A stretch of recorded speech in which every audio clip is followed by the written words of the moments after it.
Hi everybody, Josiah here, also known as Chilling Silence, and today we've got some good news. DigiByte has been listed on the CoinEx exchange, and to celebrate them listing us, they're also running a bit of a giveaway there. So I'll leave the link to this in the comment section down below. You can go and check them out if you are interested.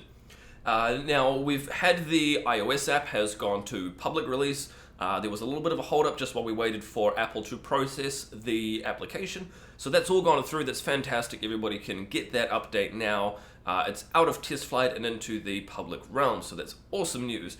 Now, one of the lead developers, Yoshi, has noticed though that there is certain other wallets, certain older wallets of DigiBytes that are still available and still accessible and still being found. So over time, we expect this will obviously improve as everybody updates to ensure they are running the latest DigiByte Core Wallet. For the time being though, he has mentioned a couple of workarounds if you are one of the few that are impacted, but for the most part, it just seems to be working for people, which is fantastic. If you are running the full Core Wallet on your PC, now's a fantastic time for you to forward the ports in your router, open up your firewall. This doesn't allow anybody any access to your funds. This purely allows the blockchain itself to be shared from person to person.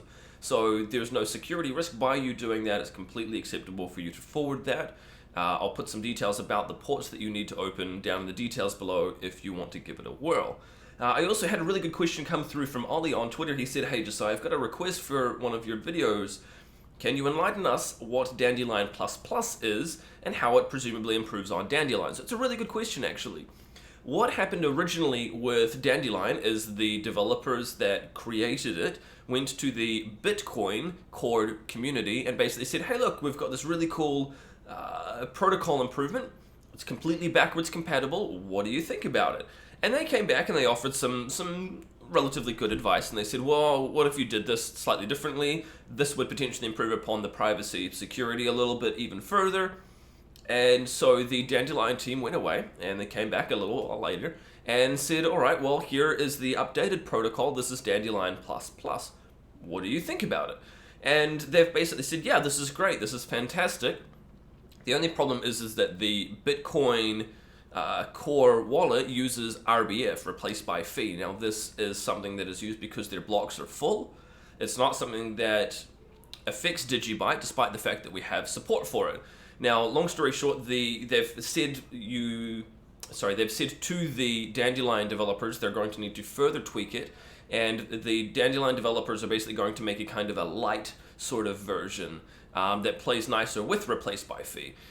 This doesn't affect us. We're actually looking potentially to remove RBF completely in the future, simply because it's not something that DigiByte needs. It's not something that we run into the issues of. So that's really quite cool. We're not going to have to compromise on Dandelion++ like the Bitcoin Core community will. So just a little bit of a history there. If we mention Dandelion, we will also basically be talking about Dandelion++. It's simply easier to reference and to say Dandelion rather than saying Dandelion++ every single time. What I'll do as well is if I bring up my wallet here, you'll note that it says, I wonder if we can see this, so it says over here, it actually just says Dandelion. It is still the Dandelion++ protocol. Again, it's just to save a few characters worth of space. So we are running the full Dandelion++. If you are curious at all and you want to look into it, you can go and have a look at the proposal that the Dandelion team originally put forward in the Bitcoin Core GitHub. So go and check that out. It's kind of an interesting little bit of history there, and so I hope this has been helpful for you there, Ollie, and has explained Dandelion versus Dandelion++. So that's all for today. If you do have any further questions, feel free to sing out in the comment section below. You can tweet me. I'm at DGB_chilling, or otherwise, I'll talk to you in the next video. We'll see you tomorrow. Cheers.